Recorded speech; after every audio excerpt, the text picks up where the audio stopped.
And through this webinar series, we aim to create a space where we can learn, share ideas, and explore practical ways to contribute to sustainable development goals. We all know the goals, the 17 goals, from climate to poverty to inequality, and they were adopted by the United Nations to address different world biggest challenges, and they help to provide a vision of how to create a better, fairer, and more sustainable future. And today we're going to start with SDG number 8, which is the decent work and economic growth. And before we dive into the topic, you can be able to understand what it entails and why it's important, whether you're a student, an entrepreneur, an individual, or a member of any community, or even a part in the country that you have a role to play. We believe that by making SDGs aware and empowering and training the youth or any other person you can be able to contribute to a meaningful change in your own life personally and also in your community. And before we start, we'd like to encourage you to participate throughout today's session. Ask any questions, share your thoughts in the chat, join our interactive activities, and we hope by the end of the session you'll be able to leave with new knowledge and also practical ideas on how you can apply it in your own life and in your own community. And once again, welcome to Anchor's SDG Awareness Webinar Series. Let's learn, connect, and create an impact together. Welcome, guys. I'm now going to hand over to my programs team, who is going to take us through the session today. And we are going to have 4 sessions throughout the month. And today we're going to learn about SDG number 8, which is decent work and entrepreneurship. And as the youth, we have the power to create change personally in our own lives and in our own community. And the world, as it's changing, sustainability is becoming more important and more known. And it's such a beautiful thing as a youth to create something for yourself and also for your community. So we'd like to thank you again for joining, and let's learn and interact. I'm handing it over to our team, Kathy and Faith, who are going to take us through the session, and looking forward to see how it goes. Okay, I'm going to hand it over to Faith, and then we can start.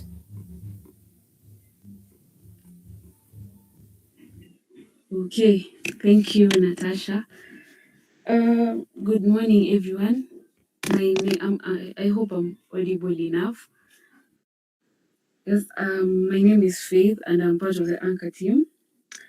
And I would like to welcome you all to our SDG 8 webinar series. Once again, feel free to tell us your name and where you're currently engaging with us from in the chat box. So, let's dive into it.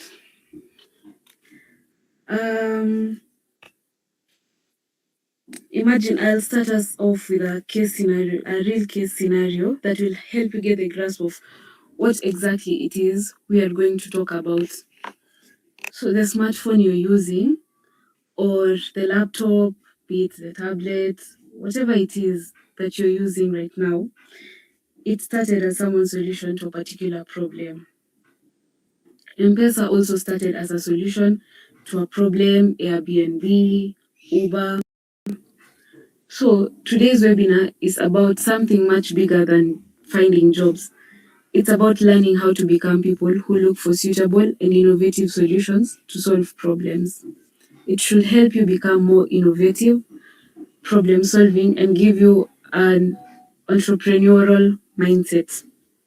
So for a start, when we talk about what does the term SDG mean, just for those that maybe aren't familiar with the term, yeah.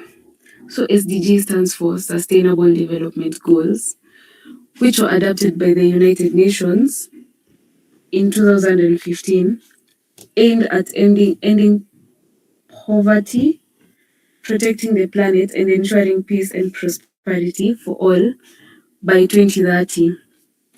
When we narrow it down to SDG number 8, this focuses on promotion of sustained, inclusive, and sustainable economic growth, full and productive employment, and decent work for all.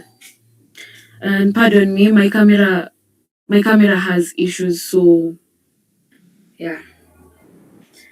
How I understand SDG number 8 from my perspective is that it does not just focus on creating jobs, it's about creating decent opportunities and jobs where people can thrive.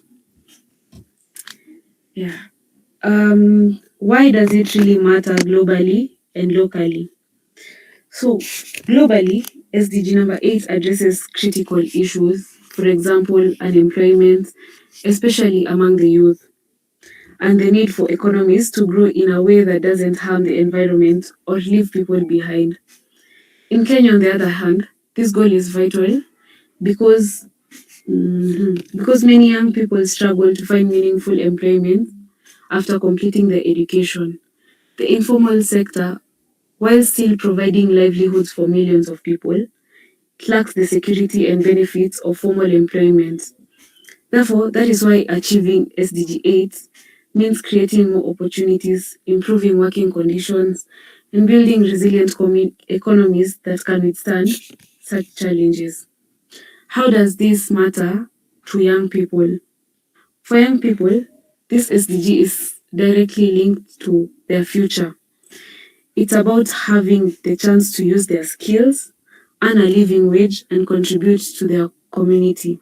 It's also about having a sense of purpose and dignity through work. Because when young people have decent jobs, they can invest in their education, health, families, and even break cycles of poverty. That therefore driving innovation within them.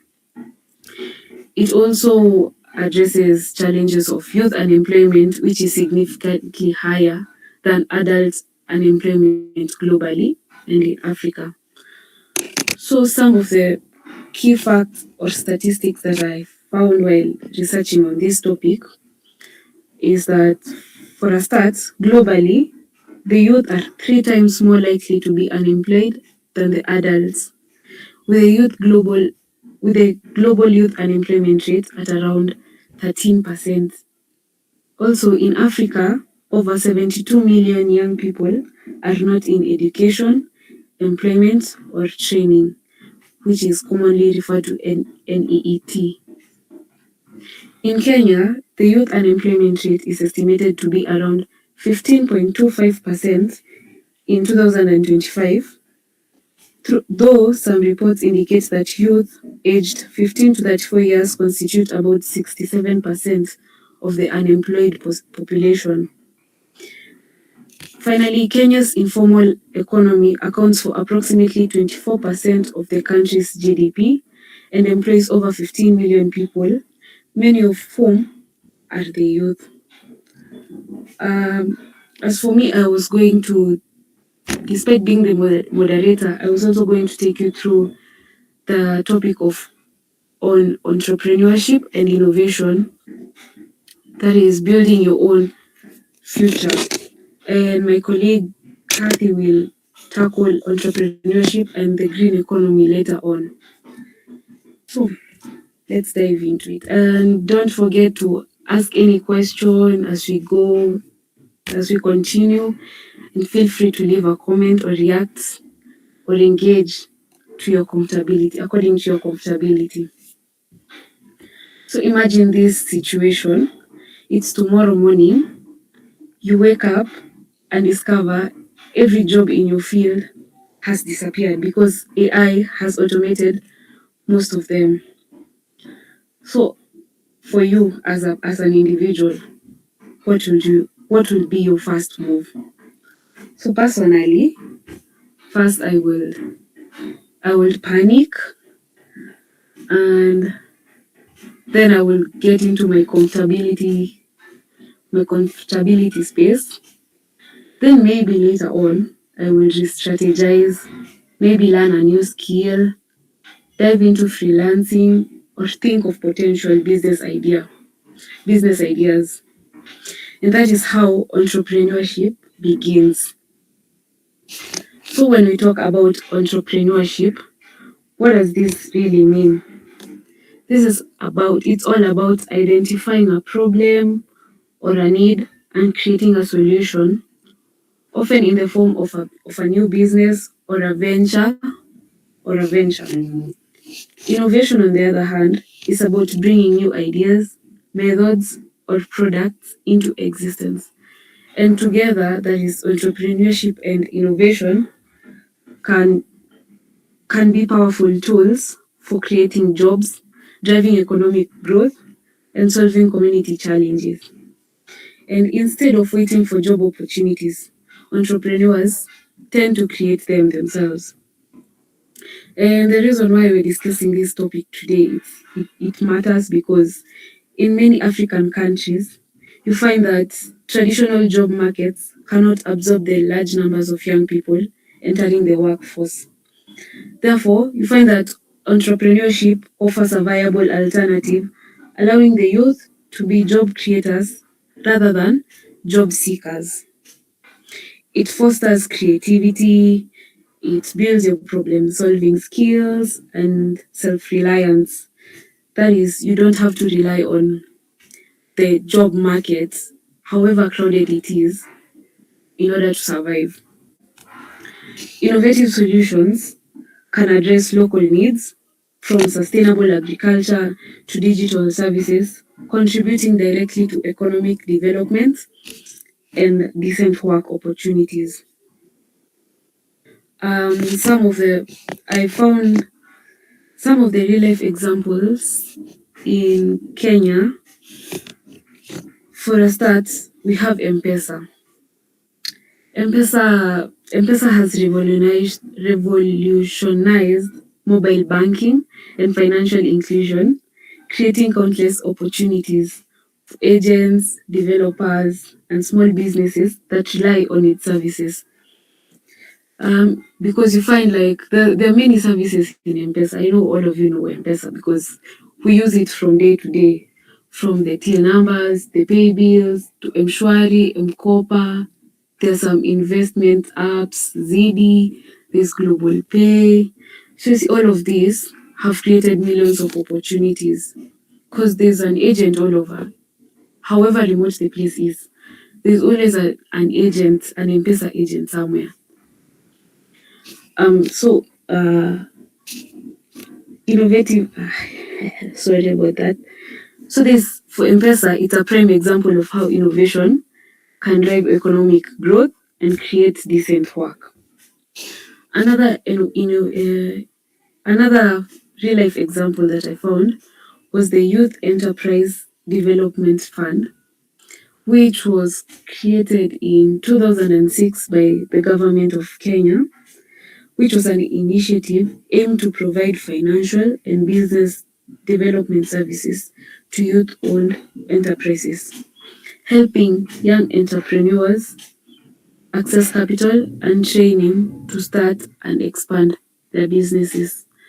Whereby you'll find that if you had a business idea, I don't know if it still works today, but a while ago, if you had a business idea, you would just apply. It's something that you used to apply.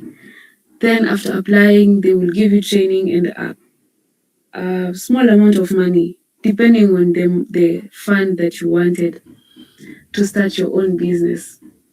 Then, yeah. So, with that said, let me provoke your thought, kidogo. Someone once looked at an everyday problem and created M-Pesa. Another person looked at transport and created a ride hailing app.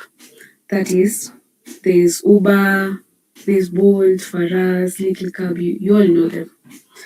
Another one looked at internet speed and created Wi Fi. So every innovation begins with one person asking themselves, how can this particular thing become better than it is right now? So the next innovation doesn't have to come from the Silicon Valley, that is the Konza Technopolis, or your village, or your organization for those who are currently employed. Every invention begins with a decision to try to make something way better than you found it. Tafakari hayo. So that is the end of the first session. That is my presentation. And yeah, I now welcome Kathy to take you through the next topic. Kathy, the floor is yours.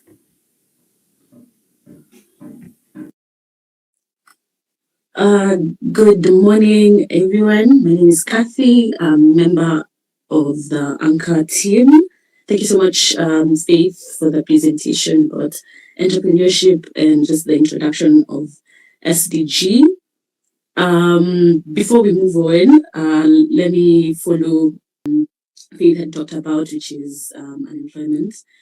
And because I'm going to be talking about the green economy and the green entrepreneurship space, being unemployed right now in Kenya is quite is quite is what is really happening. Like there's a lot of unemployed people in Kenya at the moment. She talked about 67% of Kenyan youth being unemployed, which is quite a scary number and very scary statistic to think about, considering us youths are the future of tomorrow, right?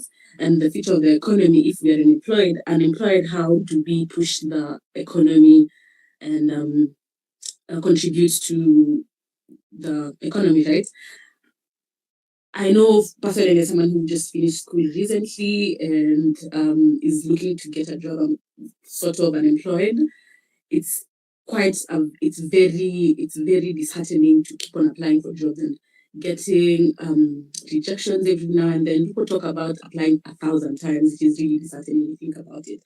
Having to apply or to go through the traditional means of getting a job, it's quite scary considering our parents, like the previous generation, go to school, you finish, you get good grades, you get a job, but it's not the same anymore because the climate of employment and the economic space has really changed, and we have to be very proactive and very um, just very creative, which I think most youths are doing. It's quite impressive also, but it's also very disheartening that we have to do this by ourselves. So first of all, I'll pose a question. Um, how many people know about the green economy and green entrepreneurship?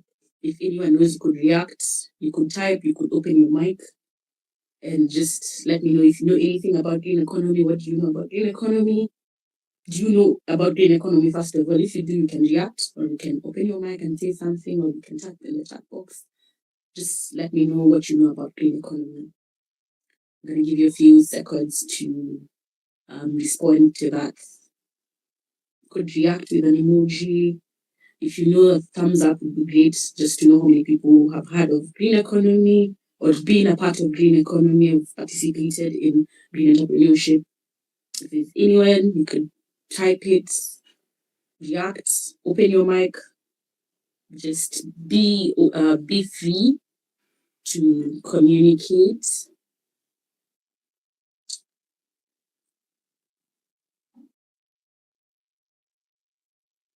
Okay. Daisy said green economy is on environmental well-being. Very good. Yes.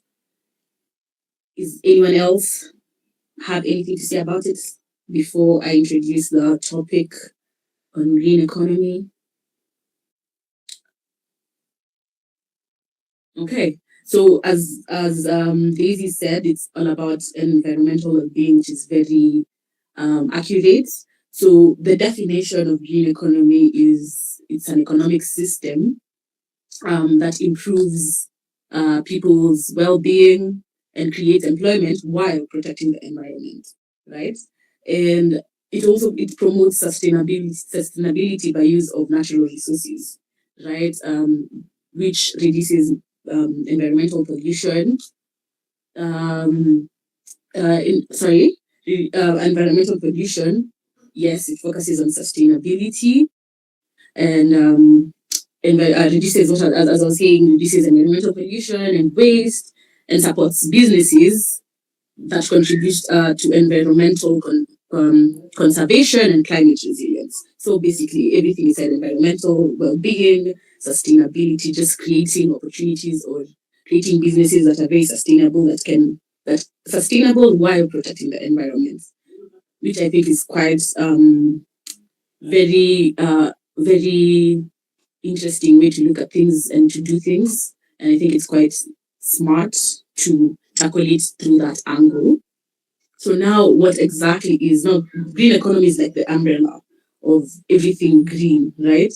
Um, and it's not everything. Yeah, basically what I said, everything green. So now, what is green entrepreneurship? As now following through what Faith had talked about entrepreneurship. So green entrepreneurship is the businesses that develop innovative solutions to environmental challenges while creating jobs and generating income, right? So being it's more about innovation. It's all about innovation and creativity, while also focusing on environment and those are the key words: environmental, sustainability, creativity, innovation. Um, so the green entrepreneurs play an important role in advancing SDG 8, decent work and economic growth, by promoting sustainable industries, supporting local livelihoods, and encouraging innovation. So as I talked about unemployment, there's this wave of unemployment in Kenya, in Africa, and in the world at large. So now people are coming with innovative ways to create employment for themselves and for the community, while also conserving and protecting the environment. Because I think it's very key, especially being in a capitalistic world where it's all about profits. People really, most industry don't really care about conserving the environment. It's all about taking from it and getting profit from it, right? But now with the green economy, we're realizing how the climate change is really has really changed over the years, and with global warming, with environmental degradation, so many what's it called? So many harmful industries and harmful ways that people are using to generate money that is really harming the environment, which now as the youth we're realizing this is our future. We can't destroy our future, and we need to create something sustainable for us and for our kids and for other generations to come. And that's where the green economy comes in. So I think I've explained it I've tried to simplify it. It's nothing too complicated. So is there any question so far? Do we understand now what green economy is, what it's all about? If there's any question, feel free to respond, to react, to ask as we move through this whole idea of what green economy is. And also, I want to pose a question: has anyone participated in the green economy or done anything to support the green economy? If there's anyone, please feel free to share. Tell us your story. Tell us what you've done. Give us your examples, what you've participated in, how it has affected the environment, the community, you as a youth, or feel free to react, to engage with me. So as I'm waiting for you guys to engage, I'm going to give you some of the case studies that we have here in Kenya, which I think are very brilliant, right? So we have the Twende Green Cycle, Twende Green Eco Cycle. So Twende Green Eco Cycle demonstrates how plastic waste can be transformed into valuable products such as eco-friendly school furnitures, by promoting recycling and circular economy practices. If you could move to the next slide where it showcase where the picture of just the next. Okay, I see. There's a bit of a mistake with the slides. I wanted to show you some of the examples of the school furnitures. I think we didn't put it in, unfortunately. So basically the Tele Green Cycle, Green Eco Cycle, they convert plastic waste into school furniture, which is quite brilliant. That's what I'm talking about when I say innovation and creativity. So I'm going to explain to you the process. You see how this also contributes to decent work and employment. So they collect plastic waste from beaches, communities, through waste pickers, through aggregators in the community, through recycling partners around the Kenyan coast. And then instead of sending the plastic to landfills, they convert it into durable furniture, such as school desks and chairs. Who would have thought you could convert plastic into chairs and desks, which also comes into I can't remember the SDG that is, but education, because now it's supposed to it's supposed it's yeah, sorry it's supposed support yes idea students, right?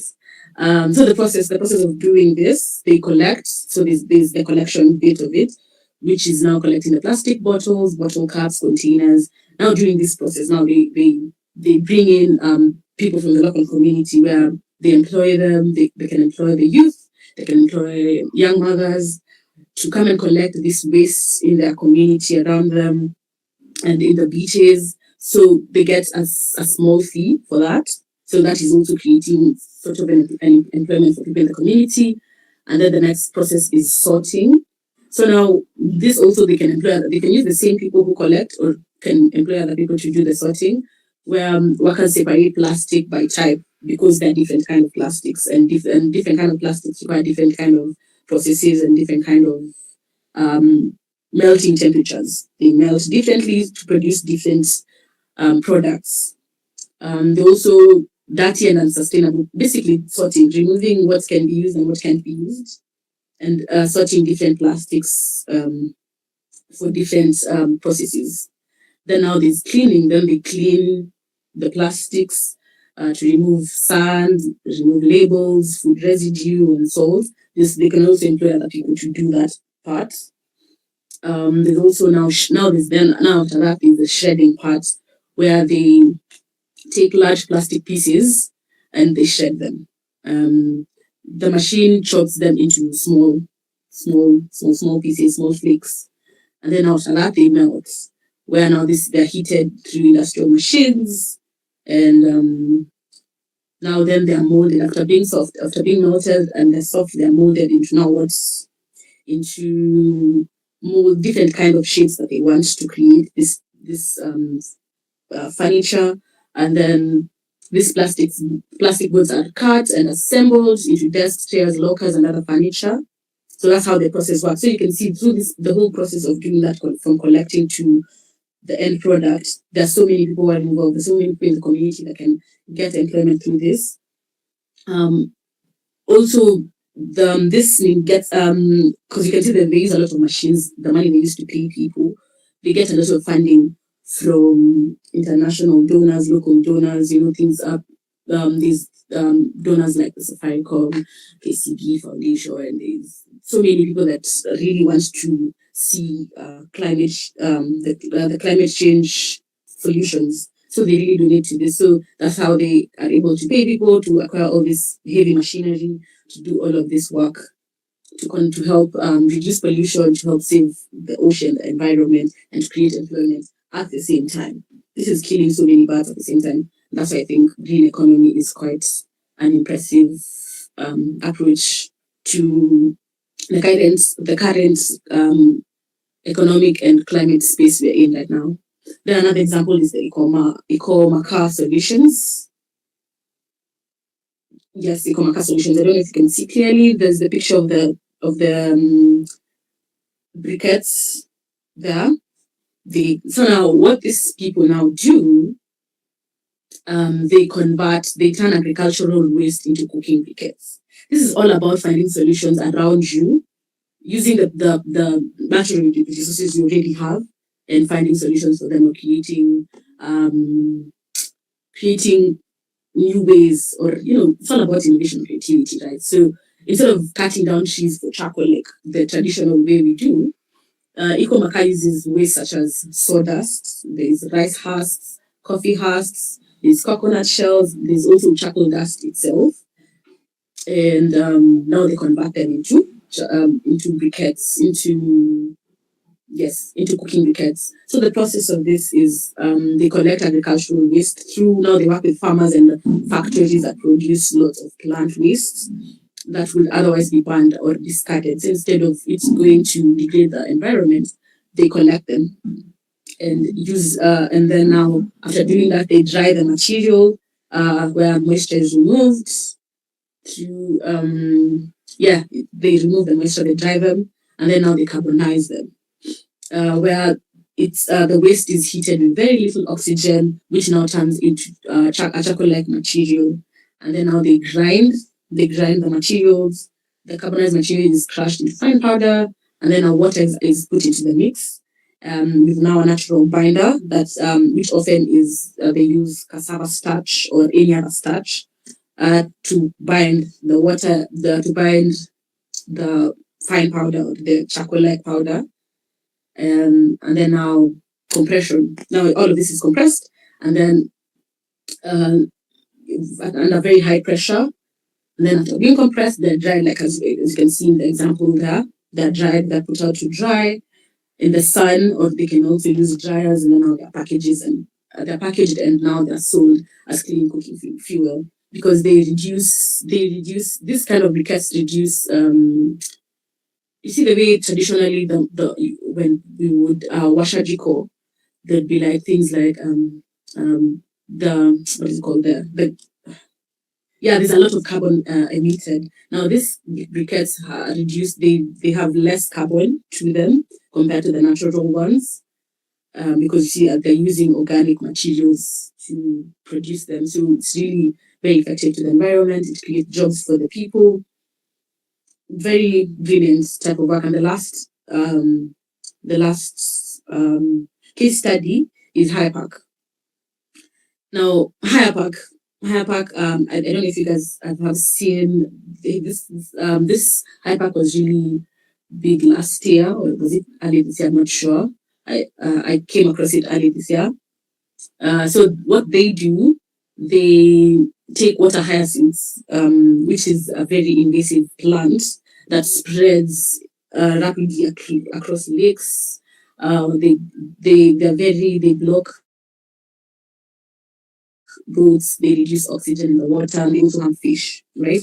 So they saw a problem and they found a solution. And the solution is they took this hyacinths because they're readily available, they're just there, right? Like I said, using natural resources that is really there. So now they harvest it, they collect the water hyacinths, they clean them to remove mud, insects, roots, just any other thing that would affect the process. And then they dry them. And then after drying, they shred them, and then they turn them into pulp, where the fibers are mixed with water and mechanically processed into pulp, similar to like how you make paper, basically, because this is all about making paper. So they use it as that process, and then also mixing natural binders or biodegradable additives are added to strengthen the pulp. Like the same way we used for the Ecomoca, they used starch as a natural binder. So they also, with this process, they also use natural binder. It's all natural and sustainable. And then now they mold the pulp into trays or boxes or packaging inserts, and then now they press them and dry them. Then after pressing and dry them, the finished products are trimmed, inspected, and packed. Now this is how they create paper through water hyacinths. So it removes invasive plants from the lakes, it replaces plastic packages, and things like that. So basically, with this example, it shows you how the youth are coming together and with a partnership with the community itself, with other companies, other factories, and just using materials that are already there and converting them into something sustainable. I've seen also people doing this with in the fashion industry where they take all this the waste that comes from Gikomba and they convert them into what do they convert them into? They convert it into something very interesting. I can't remember what they convert them into, but it's very interesting. Basically, it's all about taking what is on in the environment and converting them into something sustainable. But now, as we move on, is there any question before I go to the last bit of it of my presentation? Is there any question that I missed? Okay. If you have any question, please feel free to either open your mic or type in the chat box. So now, with all of this, there's a lot of challenges that comes. This is still not as yes, there are challenges. Sorry. So some of these challenges include limited access to finance. Like I said, all of this requires a lot of it requires money to pay the employees. It requires money to buy the heavy machinery for converting all of these things into sustainable products. So there's limited access to funds, because of, like now getting the grants and the loans and just starting up is really hard. That's I feel like people struggle to do, because but once you get the funding, I feel like if more people got funding for their ideas, it would be really effective and sustainable. Then another problem is low public awareness regarding the long-term benefits of sustainable green products, right? There's not much awareness of how how how sustainable and how long-term it is, and that's why we do things as the anchor team. We create opportunities like this where we get to learn more about SDG and green economy to understand better how, as the youth, we can create employment for ourselves and other people. So there's also low public awareness. There's high production costs. Like I said, it requires a lot to produce these materials, a heavy machinery, paying people. Like, it requires a lot of capital to just start. And then there's also policy and regulatory barriers. Inconsistent government policy, lengthy licensing procedures, and limited incentives can slow the growth of green business. Like, for example, with to do something like this, you need to pay for licensing from NEMA. There's also other licensings you need. So many processes before you can even begin to start, right? And you need to show proof that this is sustainable and everything. So it's quite hefty, and it can really demotivate people. Also, another that's not on the slide is competition from cheaper conventional products. If you can find something cheaper, like eco maca, for example, the normal maca is quite cheaper compared to eco maca. Or any other with the water hyacinth, you can easily get normal paper, which affects the cheese and everything, than buying this other one, because like, it's easier. Like I said, it's a capitalistic society, so there's a lot of cheaper products that you could access than sustainable ones. Then there's also limited access to green technologies, especially in Africa. There's very limited access to all of these equipments, technical expertise. We don't have a lot of expertise. That's why you find a lot of international organizations are the ones who are funding, are the ones who understand this process, are the ones who are willing to give the money. Not to say that Africans don't, but it's not as much as I would like it to be. So that's all I have for us today.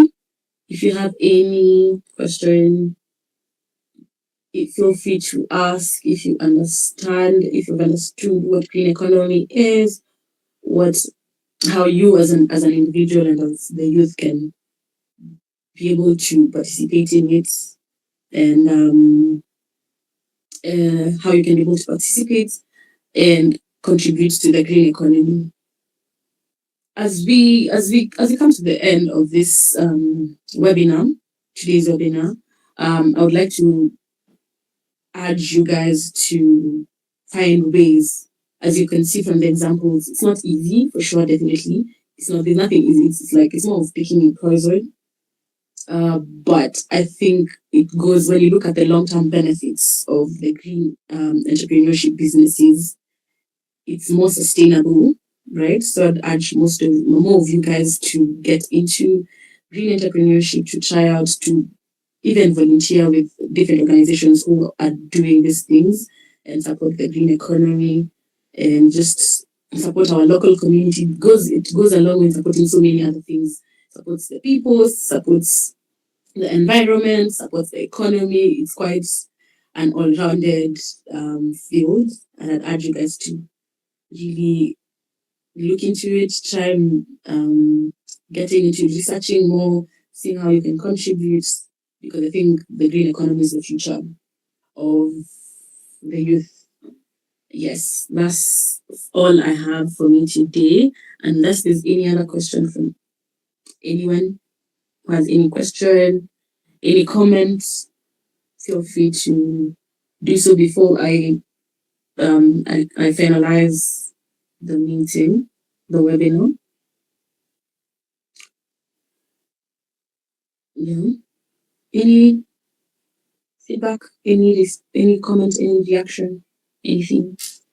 Well, if not, thank you, Daisy. Thank you, Ian. Can I interrupt you for a second? I Yes. think I saw a comment, or was it a question from? I'm not sure if it is Daisy. I don't know if she got answered about. Wait, about the slides being shared after the meeting. I think for all our, I don't know if someone answered you, but I think for all our meetings and webinars and all our activities, they're usually uploaded on our website. You can just Google Anchor Organization, and yeah, you'll find our work there. And I'm sure also this webinar, the slides and the presentations will also be uploaded there. Yeah. Well, yes, I think everyone is. Thank you so much, everyone, for attending. Thank you, Dorcas. Thank you so much for being here. Thank you for engaging with me. This was quite insightful for me because I had to do a lot of research, which was really, really insightful for me as well. I don't know if you're sharing the QR code this time for the feedback. Yes, our administrator will share the. You can scan here for any feedback you'd like to give us and for anything else. And also check out on our chat box, we've shared the link to our SDG report for 2025-2026. You can also be able to see what we've been doing for Anchor with all the other SDGs that we have. And also want to thank Kathy and Faith, our moderators. Thank you for helping us understand how entrepreneurship is important in driving SDG number 8, and also how entrepreneurship is just more than entrepreneurship. You can be able to use your resources in a way that our future generation can also be able to enjoy those resources. And that is the main goal of sustainability.